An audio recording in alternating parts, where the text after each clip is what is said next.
Alors, le résultat d'apprentissage aujourd'hui était de voir ce qu'on appelle le test de la concavité ou le test de la dérivée seconde.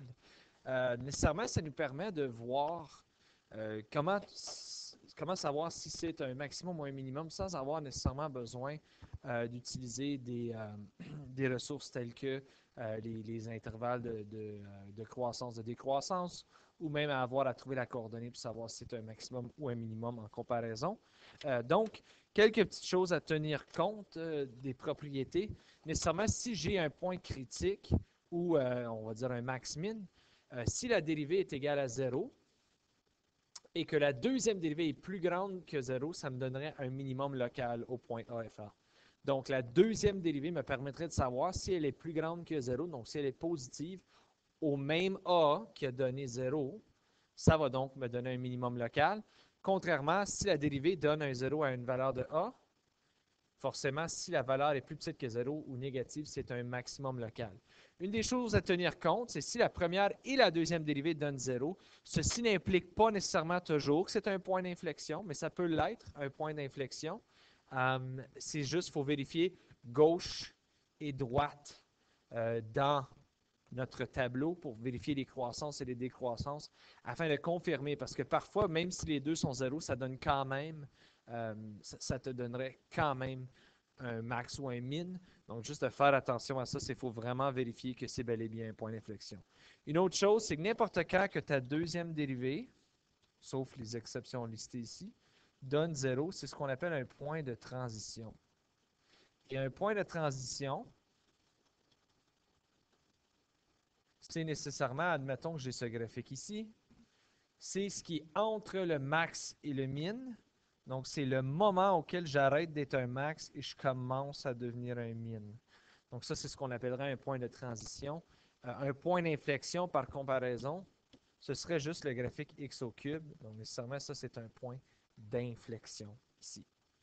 Alors, si je regarde ici, si je cherche les points d'inflexion, les intervalles de concavité du graphique, donc n'importe quand, je veux voir si je suis concave ou convexe, nécessairement dépendant de ton point de vue. Si je veux savoir quelle valeur est-ce que j'assure de l'inflexion ou une transition, j'ai nécessairement besoin d'avoir la deuxième dérivée lorsqu'elle est égale à 0, comme je l'ai mentionné ici, right? So, pour vérifier ceci. Alors, ce que je vais faire pour vérifier les points d'inflexion, les intervalles de concavité, je vais commencer avec la première dérivée. Donc ici, ça va être 4x au cube moins 12x. Et je vais ensuite devoir faire la deuxième dérivée, qui va donc me donner 12x au carré moins 12. Donc là, ce que je vérifie, parce que moi, je veux les points de transition, je vais vérifier quand est-ce que ma deuxième dérivée est égale à 0. Alors, j'ai 0 égale à 12 x au carré moins 12. Je ne sais pas si vous le voyez, mais on peut facilement factoriser un 12 ici. Il va donc me rester x au carré moins 1. Et là, maintenant, avec la factorisation, je vois que x peut être égal à positif ou négatif 1. N'est-ce pas? Parce que plus 1 au carré, ça va me donner 1 moins 1 qui va être 0. Et négatif 1 au carré, ça va me donner 1 moins 1 qui va également me donner 0. Donc là, maintenant que j'ai ceci, je peux faire ce qu'on appelle des intervalles de concavité. Alors, je vérifie à la gauche et à la droite comme on faisait auparavant, mais maintenant avec la deuxième dérivée, je vais voir qu'est-ce que ça me donne pour ma première dérivée. Donc, pardon, pour ma fonction. Si mon x est plus petit que moins 1, si x est égal à moins 1, si moins 1 est plus petit que x qui est plus petit que 1, x est égal à 1 et x est plus grand que 1, ce seraient mes intervalles de concavité. Alors, pour les valeurs vérifiées, nécessairement, moins 2, moins 1, 0, 1 et 2. Puis je vais plugger ça dans ma deuxième dérivée. Donc, n'oubliez pas, f'M' de x, c'est 12 fois x au carré moins 1. Donc, tu plugues ça dans ton équation. Alors, moins 2 au carré, c'est 4. 4 moins 1, ça me donne un positif fois 12. Donc, ceci, ça me donne un positif. Là, on a mentionné, nécessairement, on a mentionné que c'était un positif donnait un minimum. Okay, donc, je reviens ici. Donc, un positif donnait un minimum si ma première dérivée donne 0 à ce moment-là. Là, je suis dans un intervalle d'un minimum. Alors, pour savoir qu'est-ce qui se passe, on va continuer un peu plus loin, mais je sais que je pars ou j'arrive vers un minimum. C'est tout ce que je sais dans cette situation-là. Si x est égal à moins 1, je sais que ça me donne 0. Donc, je sais que j'ai un point de transition ici. Je l'ai trouvé avec la formule. Si x est entre moins 1 et 1, je mets 0. Je vais voir que ça me donne un négatif. Donc, un négatif, nécessairement, ça, c'est vers un maximum. OK? Donc, si vous regardez tranquillement, si j'ai un 0 ici, ça veut dire que j'ai un point de transition. Soit que j'ai ceci, ou que j'ai ceci. Right? Soit que je pars d'un minimum, je m'en vais vers un maximum, ou je pars d'un maximum, je m'en vais dans un minimum. On a dit tantôt qu'un positif à la deuxième dérivée implique un minimum, puis un négatif implique un maximum. Donc, je vois que je pars d'un minimum, je m'en vais vers un maximum. C'est ce qui est en train de se passer. Côté intervalle, plus petit que moins 1, ça veut dire que, admettons que j'ai un graphique, là, j'essaie de le faire non, je ne vais pas le faire comme ça. J'essaie de le faire le plus visuel possible. Pas facile avec une vidéo. Admettons que ceci, c'est ma courbe. OK? Donc, ça, c'est mon point de transition qui ressemble beaucoup à ça. Donc, je pars d'un minimum, je m'en vais vers un maximum. Alors, ici, dans l'intervalle, x est plus petit que moins 1. Je pars d'un minimum et je m'en vais vers le point d'inflexion ou le point de transition. OK?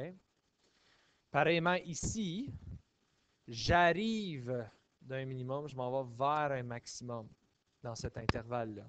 Donc, vraiment, c'est ceci. Je vais le mettre en couleur. Là. Donc, ce qui est en rouge, c'est ceci. Ensuite, tu as ton point.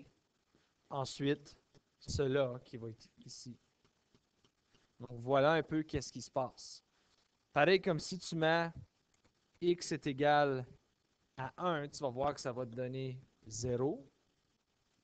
Et ensuite, x est plus grand que 1, ça te donnerait un positif. Si je mets 2 dans l'équation. Et là encore, positif, ça implique que c'était un minimum. Mais là, regardez ici, là, j'ai deux options. Soit je pars d'un minimum, je vais voir un maximum. Pars d'un maximum, on va voir un minimum. Avec 0, ici, je vois que c'était maximum et ensuite minimum. Donc, maximum et ensuite minimum.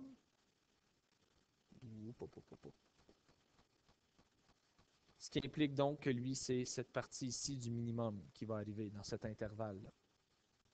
OK? Donc, il y a 2 points de transition. Je vois que j'étais minimum vers point de transition, vers maximum, vers point de transition, vers minimum. Donc, en gros, le graphique, si j'ai un vibe, ça va avoir l'air à quelque chose comme ceci, juste en le regardant. On demande aussi d'utiliser le test pour déterminer si c'est un maximum ou un minimum en regardant la fonction. Donc, si je regarde, pour trouver les nombres critiques, les points critiques, pour les max et les min, ça, c'est la première dérivée qui contrôlait ça. Donc, si on regarde à cette équation ici, en faisant la première dérivée, ça va me donner 3x au carré moins 6x.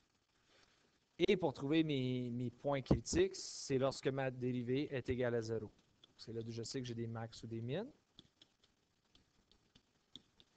Si je regarde à ça, je peux factoriser 3x, il va donc me rester x moins 2. Alors, je vois que j'ai des points critiques à x égale à 0 et x égale à 2. Donc là, comment savoir est-ce que c'est un point maximum ou un point minimum? Je peux utiliser une certaine logique en utilisant la deuxième dérivée. Donc, si je fais la deuxième dérivée de ceci, ça va donner 6x moins 6. On a dit au début, si la deuxième dérivée au point de ce qui est un maximum ou un minimum est un positif, ça veut dire un minimum. Si c'est un négatif, ça veut dire que c'est un maximum. Donc, tu prends ton point critique et tu le plugues ou tu le flobes dans l'équation. Donc, si je fais f' de 0, je vois que ça me donne un négatif. Donc, ça implique que j'ai un maximum. Donc, lorsque je suis à x égale à 0, c'est un maximum. Je n'ai pas besoin d'aller vérifier toute autre information. La deuxième dérivée me le donne automatiquement. Même principe, si je fais la deuxième dérivée à 2, je vois que ça va me donner un positif.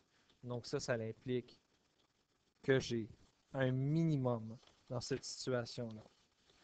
Alors, ceci met fin à la leçon d'aujourd'hui. Si jamais vous avez des questions, n'hésitez pas à m'envoyer un message sur Remind.